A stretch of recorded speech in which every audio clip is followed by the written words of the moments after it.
chapter 1144 of One Piece, Time for Warriors. We have yet another Ogre Child Yamato's Golden Harvest Surrogate Pilgrimage. We are on volume 29 now. 29 cover stories of our best boy Yamato out here. Dubs in the chat. I have said it a million times. I cannot wait to see this animated. I really do have a feeling they will animate this cover story for how long it's been going. And if they don't, I'm going to be incredibly disappointed because I really want to see this. This one is Minatomo the Carpenter and the girls are freed, which looks like this is basically the end of Yamato's battle with Who's crew. And Yamato has officially saved the kids or the girls and all of that. Life is good. Yamato's the GOAT. We love Yamato. Dubs in the chat, crew. Dubs in the chat. Can I give any big hitters from this chapter? Yeah, dude. So I'll do a quick run through. First page, we have this 3 millennia old building, which is like an overgrown technological feat of some capacity. It's super interesting that Vegapunk's going to be there. I love that. I love that the nightmare monsters are getting name tags now, like what I'm afraid of and what it is, like lightning or whatever. But I do like to see that we can defeat them. A huge pull away that I got is that Colin, against the will of everybody else, is going to try to fight these things, which I think definitely means that he's actually going to get caught by these Holy Knights. He's going to be taking a Marijois. That is why Scopper Gabon and the Straw Hats will then bust Marijois. That's going to kick off this entire war. Very convinced on that. Small but amazing takeaway. This panel right here with Gunko listening to some Brook, some Soul King. I just love that to death. And the fact that dials still exist, huge. We haven't had a dial mentioned in, what, like 600 chapters or something? It's crazy. Dorian Bragi entered the chat, which I just love to see. We get a fantastic attack from them. And then Gabon. Gabon pulls up and he's also fighting. I think Gabon's going to be busy fighting, and that's why Colin's going to get taken. But yeah. Super interesting that that we have this ancient castle right here. Definitely just dropping like big lore for us. This is what, 3 millennia old? Potentially it could be like Elbaf's version of Emmet or something like that, because it does kind of have like what you could assume to be like a face, but also it could just be windows. So maybe this is just some really ancient technological building that like maybe manifested some kind of power or something like that, because they're calling it a facility. So maybe there's some mechanisms in there. Maybe it was like a place of work or something like that, and that it was a helper of an older Nika. I could totally see that, dude. I could totally see that. That this could be, I mean, shit, this could even be like the old house of one of the OG Nikas or something. Doesn't look very robot-y. When we're thinking about the way ancient technology used to be, we do know that technology used to be way more advanced back in the days compared to like what we know right now, right? Is Nika from 3 millennia ago? I think it's fair to say that there was a Nika 3 millennia ago. You know what I'm saying? Or at least another iteration. Because like we know of obviously Luffy, Joy Boy, and Nika, right? But who's to say that there isn't more to that? You know what I'm saying? History repeats itself.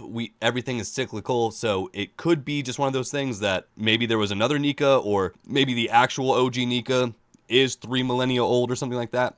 But what I'm getting at with this building and like the way I was talking with technology could have been integrated a little bit better with organic things at that point. So that being said, yes, this doesn't look very robot-y directly, but maybe that's because at those times they were able to integrate like actual like natural growth of a tree, especially something like an atom tree, into their technology.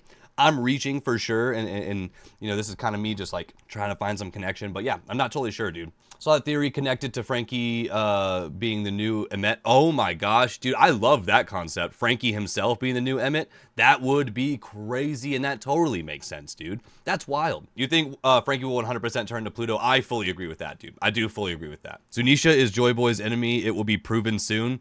I disagree with that. I think Zunisha might have accidentally betrayed, or not accidentally, I mean, maybe it was on the up and up.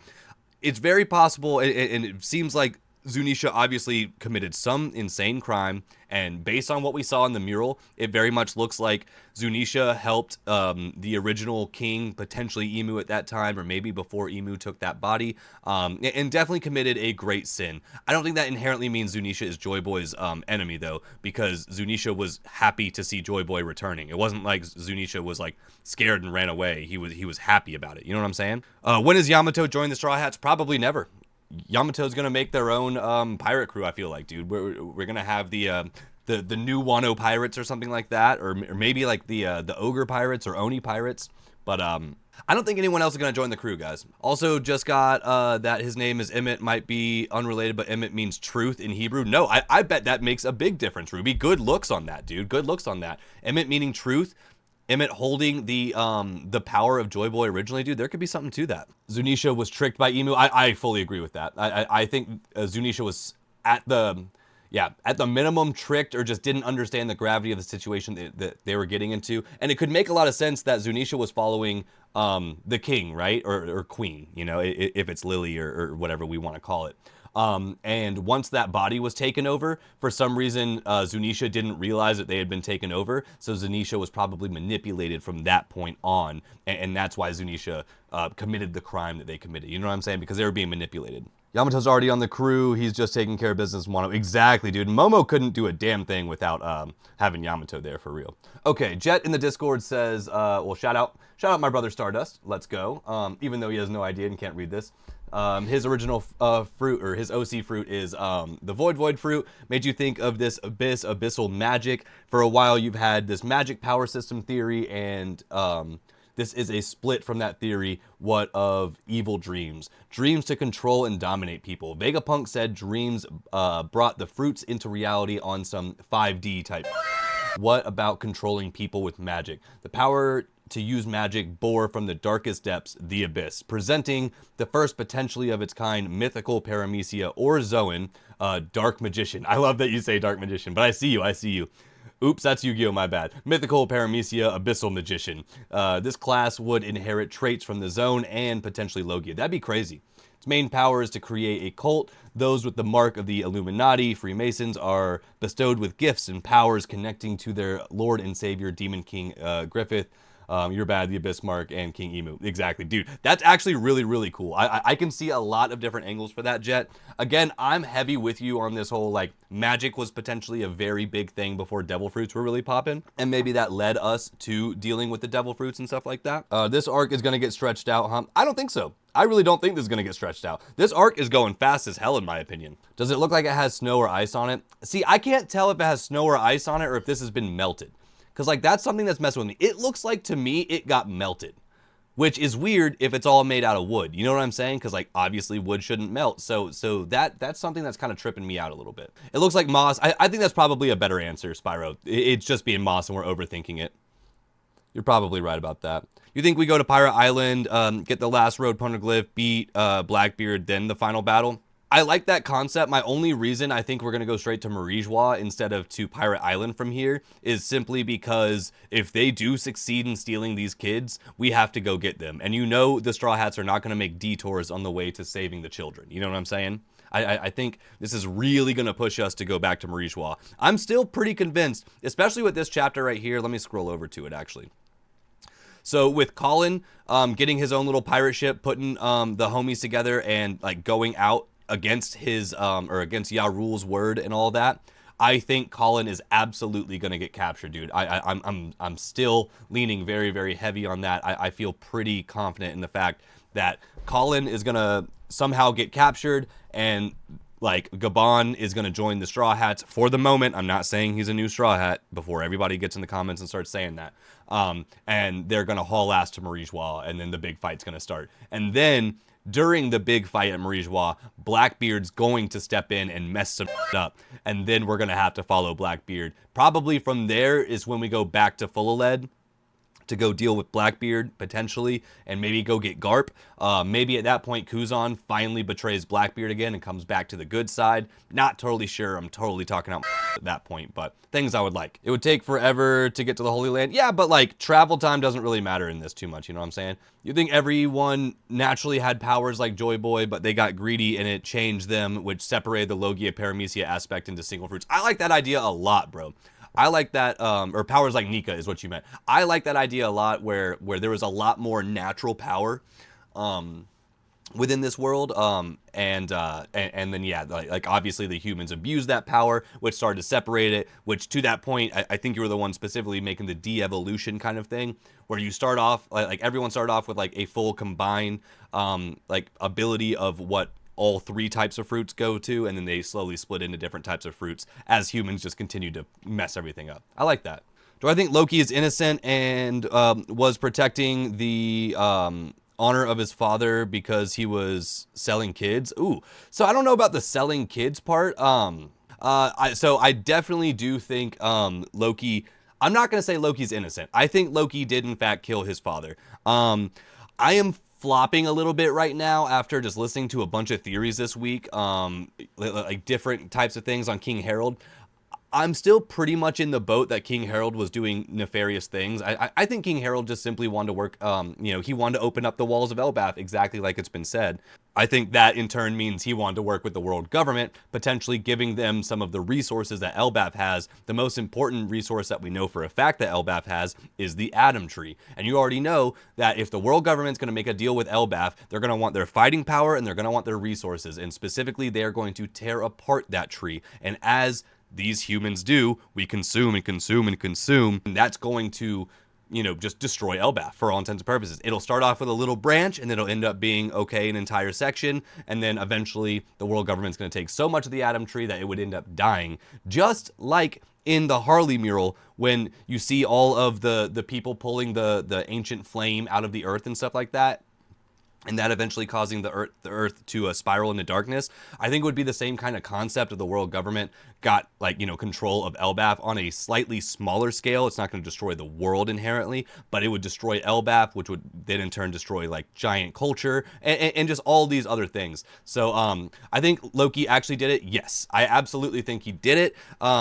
I think he found out that Harold was around with the world government, and he was like, no, we gotta stop that. It could have been, maybe him selling kids or something like that. I'm not so sure about that. I don't know where that connection comes from. But also the other thing that messes with me, and I'll pull this up actually for you guys, because this was pointed out in the One Piece Talk podcast. If you guys watch that, I listened to them for the very first time this week, and it was a good time. Harold right here seems to have been a loving father.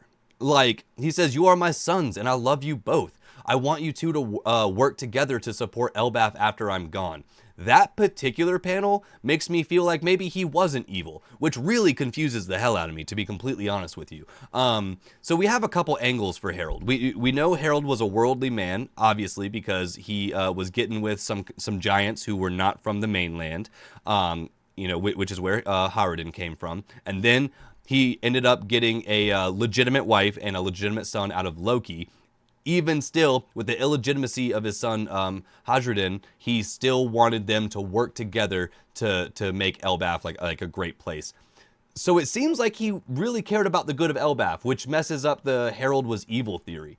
The only other thing that I'm starting to think at this point is the person who is evil is actually Yarul. And Yarul, because he has that sword in his head, he can't remember the evil deeds he did. So now he's just a kooky old man.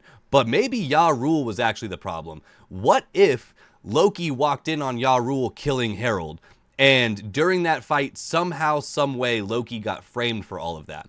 The only issue that I have with that part is I still do think Loki is the one who did it, based on this statement where he says, they all say I went and killed Dad with pure murder in my heart. It tells me that he did kill Dad, but not because he wanted to murder him, if that makes any sense. I know that's wild.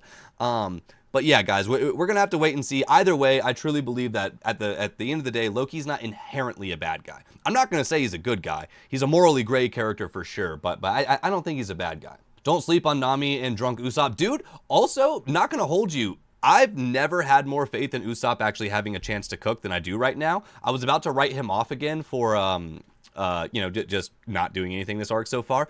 But dude, the theories about Usopp being the one to take out killing him are actually pretty awesome. And maybe it's just because I want them to be true that I'm enjoying these theories as much as I am.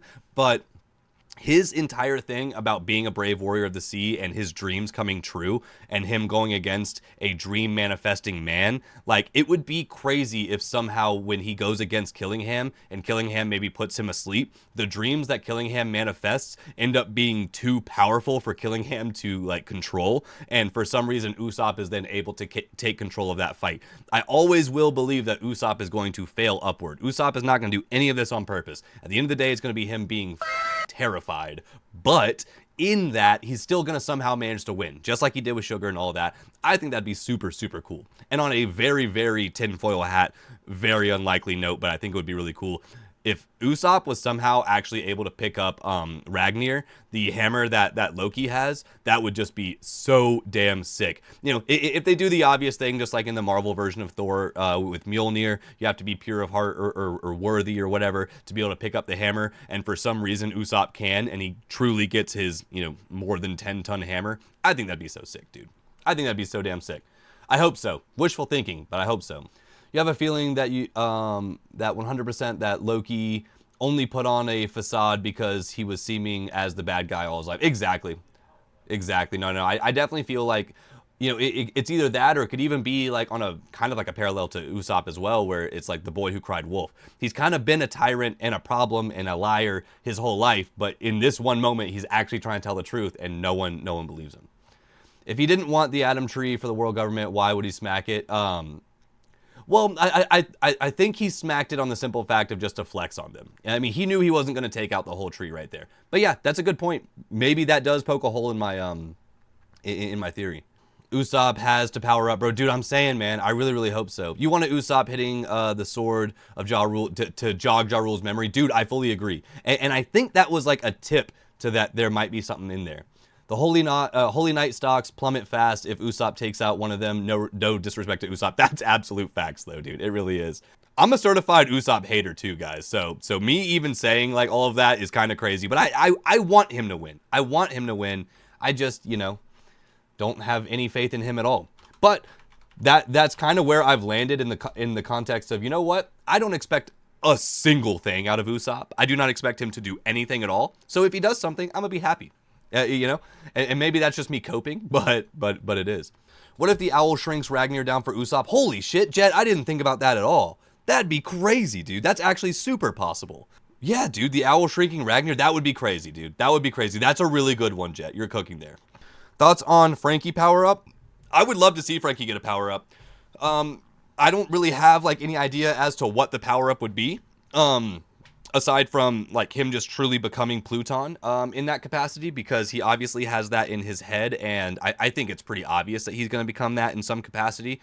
I am really interested in the way they've been positioning Frankie in this entire arc.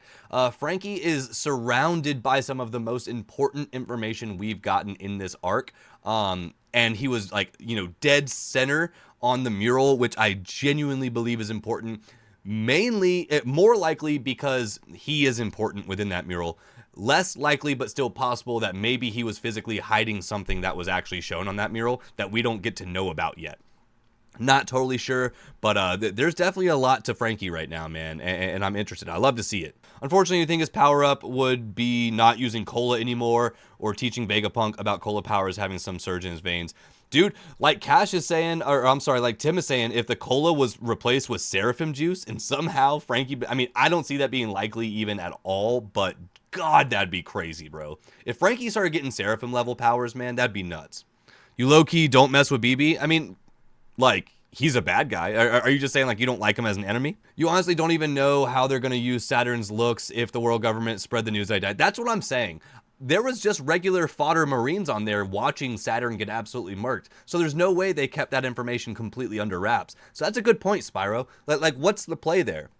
My only concept is the fact that the Straw Hats don't know that Saturn's dead. So maybe Devon could do something to intimidate the Straw Hats or something like that. I'm really not sure, dude. Bro always be jumping. Oh yeah, for sure, man. I mean, that's his whole method, man. That's the thing about Blackbeard. He do just be like, he's an opportunist, man. He does not fight with any honor or anything like that. He's just pure opportunist, and yeah, I mean that's part of him. But it's wild, man. Like these things are really causing some serious destruction. I wasn't convinced when they first came out that they would actually be like truly physically manifested. And what I mean by that is like, you know, maybe they were holograms or maybe they were, you know, something non-physical, but obviously they're very physical when they mollywopped the fire force out of the sky, right? So then my next theory is, do they gain power if you're scared of them? Like, is it on one of those things of like, if you look at something and are not scared of it for some reason, would it not be able to hurt you? You know what I'm saying? You think BB and Shanks fight next, TBH? Dude, I really think that Blackbeard's going to end up killing Shanks, man. I know that is a crazy statement, but he's already been able to land some scratches on him. And it's been at least stated that, like, that wasn't a fluke. Like he definitely did it. Now, granted, at the time, Shanks, probably wasn't as strong as he is right now. But, dude, I'm not going to hold you guys. I actually think it's very, very possible that we see Blackbeard end up killing Shanks.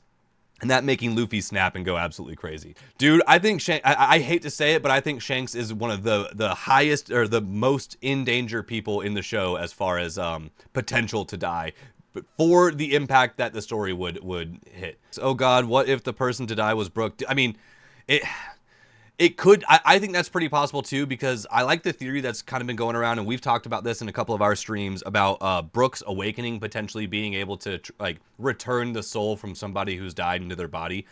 It might be on a time limit based thing, so like hypothetically, and I have no basis for any of this, but what if one of the Straw Hats die, right? Not Brook, but one of the other ones die for some reason. Let's just say Zoro or Sanji, because that would be insane. In that moment, Brook uses his awakening to return the soul back into their body, and then that ends up sending Brook, like ending Brook for like the end all be all. And look, not that I want any of the Straw Hats to die, but if anyone deserves their rest, it's Brook. Like Brook has lived 2 lives at this point with 2 fantastic crews. He deserves a rest if it came to that, and I think it would make the most sense for it to be him. But that is all incredibly happenstance. I'm not actually standing on any of that. It's just something that I've kind of heard. Which Holy Knight's abilities do I like the best? Dude, Killingham is, honest to God, one of the coolest devil fruits I've ever seen in this show. I think Killingham is like top 5 character designs in this entire show. Once we see him colored and animated, dude, I might be glazing a little too much, but for me, Killingham is just so damn cool top to bottom. I currently like absolutely everything about his character. Absolutely everything. Wolf, bro, what's up, man? You just read this chapter and it intrigued you that Loki was not. Dude, first chapter in a very long time that we got no Loki. And I'm not going to hold you. Until we get the full Loki flashback, and even when we do, I think Loki is already out of the story as far as current timeline is concerned. We're going to get past information, but in the last chapter with Homegirl being like it's going to take months for Loki to heal, bro, we're screwed, guys. Loki's out. And that sucks, man. That really, really sucks. You don't think that Loki's out for the count? I hope you're right, bro. I hope you're right. And the counter to Homegirl saying it's going to take months to heal him is Chopper pulling up and being like, I'm like the best doctor, so I got it. But we have to know about his devil fruit. Exactly. Well, I think we're going to get a backstory. I think that's the thing with Loki. I think we're going to get heavy Loki backstory, so we will learn about that. But I'm not so sure he's going to be super active in the current timeline.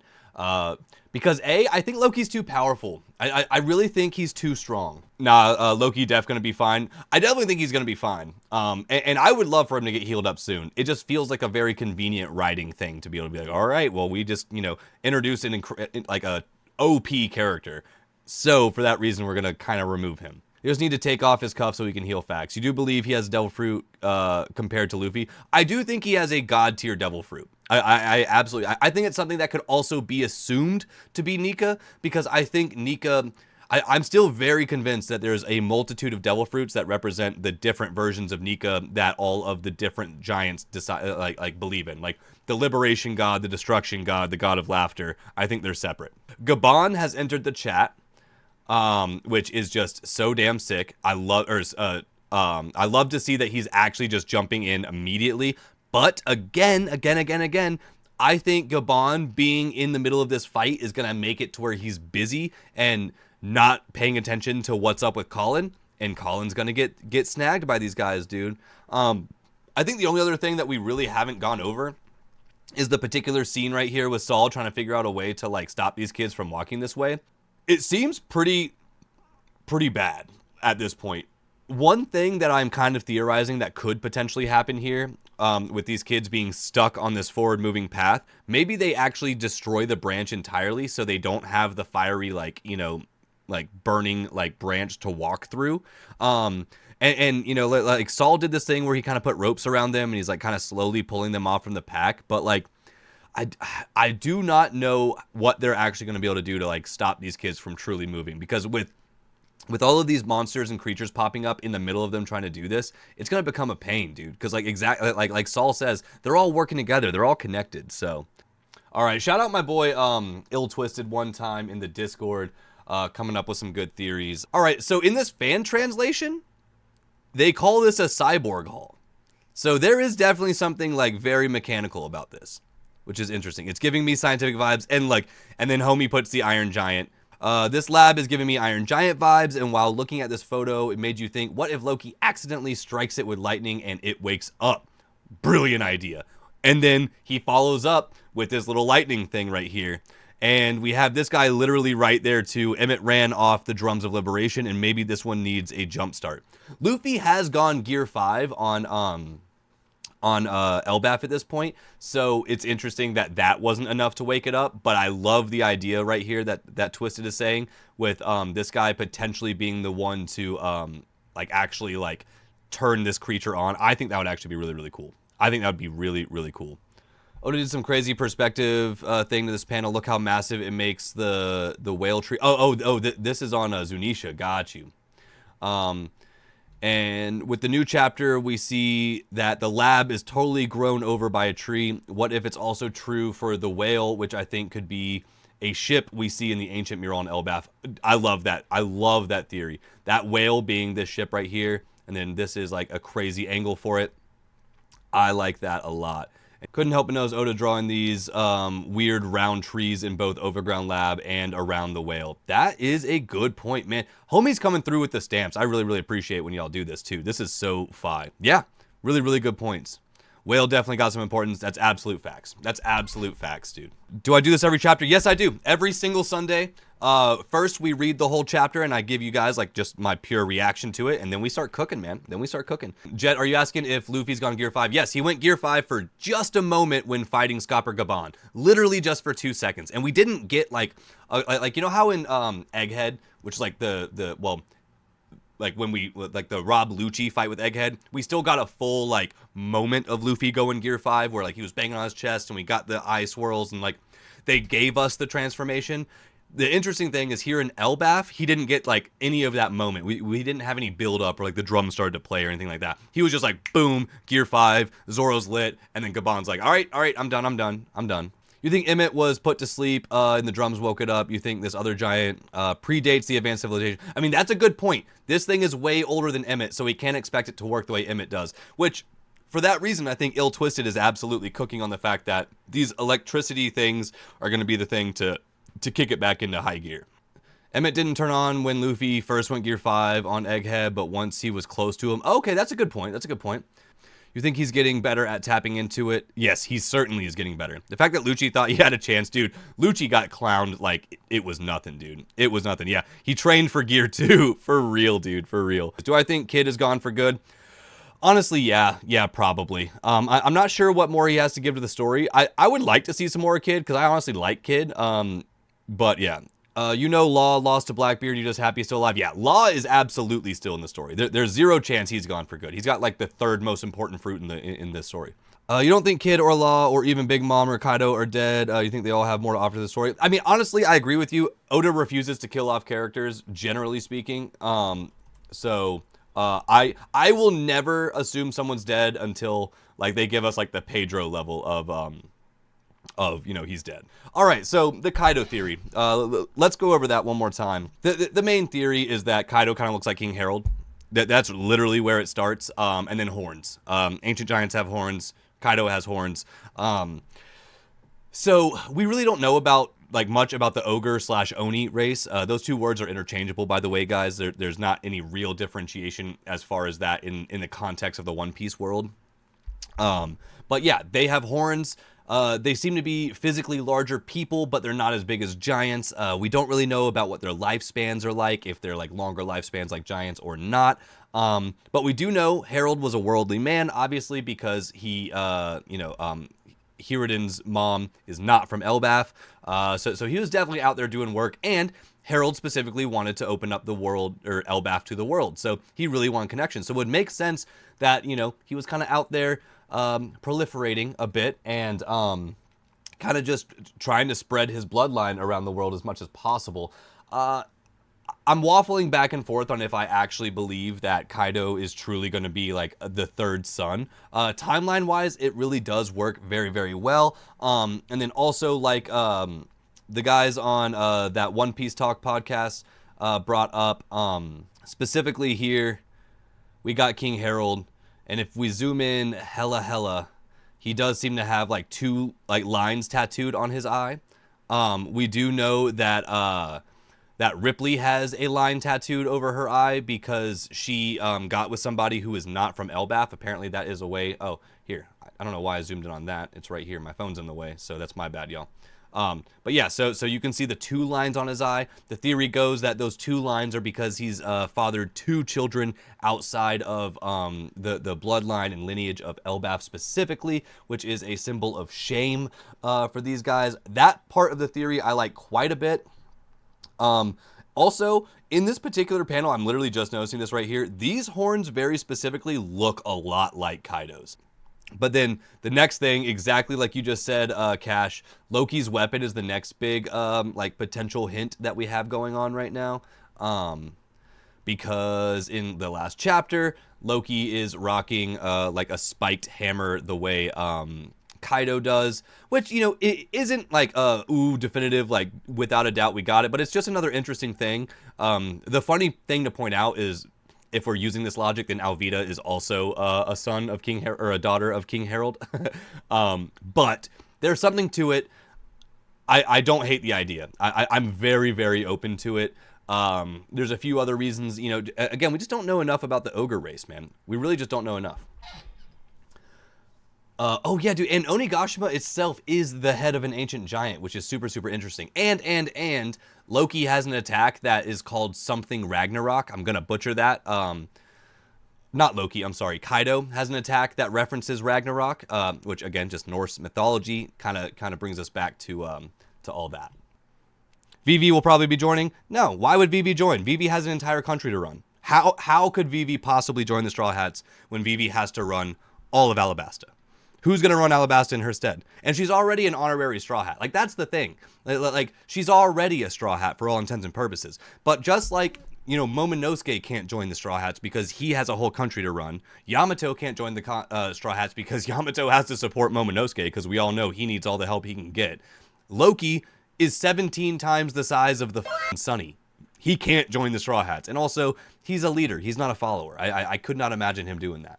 She's on the run from the world government. I mean, yeah, she is, but like, look, again, I think she'll link up with the Straw Hats. I think she'll continue doing stuff with them for sure. I'm not saying that Vivi ain't going to be like, you know, rocking with them. I just don't think it inherently means that Vivi's going to become like a member. You know what I'm saying? Most of the characters people want to join the Straw Hats are like already are. They're just not main crew. Exactly, dude, because the fleet exists. The fleet is real. Don't be scared of it. Zen made this immaculate point that I just wanted to bring up on stream. Shout out Zen. They say, can we talk about Marineford from Akainu's point of view? He was, and I'm going to make a whole video on this because I just love this concept. He was pretty much the only MFer doing anything. From Akainu's point of view, how the heck did Luffy even get to Ace, let alone unlock his cuffs and nearly escape? Akainu only had a chance because Ace reacted to Akainu's remark about Whitebeard, which Ace reacting like that baffled Akainu himself. Baffled me as well. Then Ace body blocks Luffy, who was actually Akainu's target, which we do forget about quite heavily. And then Ivankov and Jinbei show up. Then 10 of Whitebeard's commanders pull up. Crocodile, then Kobe and Law, then red-haired Shanks to wrap it all up. How did the Marines let so many pirates get merely one wrong choice from succeeding to get as far as they did? Akainu must have been seething after Marineford, especially after watching Kizaru and Aokiji do practically nothing, dude. Which, dude, is such real talk. That entire moment from Akainu's POV just has got to be crazy. I'm going to do my best to break that down because I want to go back and rewatch that and really lock in, but that is just wild, dude. Do I think the Revolutionary Army versus the world government will be a separate arc without Luffy? So this is what I think will happen with that, Nito. I think, so like I was saying a little bit earlier, I do think Marie-Joie is the next place that we're going. I think these Holy Knights are going to succeed in stealing at least some kids, and most specifically Colin, which is going to pull Gabon out and all of that stuff. So I think we're going to haul ass to Marie-Joie. The revolutionaries said that they're going to act when the Holy Knights act. the Holy Knights are actively acting. Like, this is the moment that Dragon has been waiting for. So as soon as word gets out that this has happened, that the Holy Knights have stolen kids from Elbaf, the revolutionaries are going to start launching their attack on the physical mainland of Marijois, I think. So to answer your question, will it be a separate arc from Luffy? I think we're going to get a lot of time with the revolutionaries being busy dealing with stuff at Marijois while the Straw Hats and crew are traveling to Marijois. So they might give us a whole thing of like, we don't see a lot of the Straw Hats for maybe 10 or 15 chapters or something, because we get a lot of chapters just locked in with what the Revs are doing on Marijois to prepare for Luffy and crew to land on Marijois and really bring the pain, when it comes time. Do I think more Straw Hats will be conquerors? I'm hoping Usopp and Sanji. I 100% think the big three will. Sanji doesn't really give conquerors energy to me, but that being said, Zoro 100%. I mean, Zoro has conquerors. I'm not arguing that one anymore. It's basically, confirmed. But I do think Sanji should get it because he's part of the big three. When Chopper will, or if he will awaken, I do think he's going to awaken. Like, if you guys follow Monkey D. Quell, I fully believe everything he says about Chopper. And I will definitely pass that off to him, but on the very simplified level, he believes that Chopper is the current forest god. And dude, he's got so many receipts. He is an absolute goat. If you guys don't follow Monkey D. Quell, that man's got Oda tied up in his basement, bro. I swear to God. I swear to God. Tell me how I think the rest of the story goes. I will, actually. I'll give you guys a quick one, and then we'll wrap up with that. And then, yes, we got raves to finish off. I have 2 of them in the chamber for you guys, so I got y'all. All right, so my quick theory, and I've told this before with the community, so bear with me for those who have already heard it, but I think we are... So the kids will be stolen from Elbaf. Then that's going to send us to Marijois. Big world government fight. We get a general wrap up of the plot line that is following the world government at that point. I think in some capacity, and I haven't worked all of this out, so many of this is obviously it's liable to change because I don't know what I'm talking about. But I think during the fight with Emu, Blackbeard is going to do his Blackbeard thing that we've been talking about all stream, where he just takes advantage of a situation, and he sneaks in, capitalizes on that, and maybe snags maybe some of Emu's power or somebody else's power during the entire scuffle and all of that, and then kind of just messes up the final conclusion of the fight against Emu, and then opens us up for Blackbeard to truly be the final boss. Because without a doubt, Blackbeard is the final boss. And that being said, that'll probably then send us back to Pirate Island or Full of Lead. We might have to go get Garp, or maybe like we'll have like a full Garp rescue mission arc, something like that, which would be really, really cool. We could also be getting that as a side quest as opposed to a main one. So maybe Luffy and crew doesn't do it, but Kobe does do that. But then it is truly time for us to go somehow during that entire fight with, against Emu. I have a feeling the final poneglyph could be like at Marijois with Emu, like Emu might have it. So during that fight, Blackbeard might get like, the final poneglyph or something like that. Then he heads to Laugh Tale. The final fight will definitely take place at Laugh Tale, I feel like. I have this theory that I've been holding on for a long time. I think Shanks is going to find the One Piece first, and then Luffy is going to make it there. And then Shanks and Luffy are technically going to have like a Davy back fight or something like that. It'll be finally, because like the ultimate goal, low key in this, is just for Luffy to return his hat to Shanks once he's become a fantastic pirate.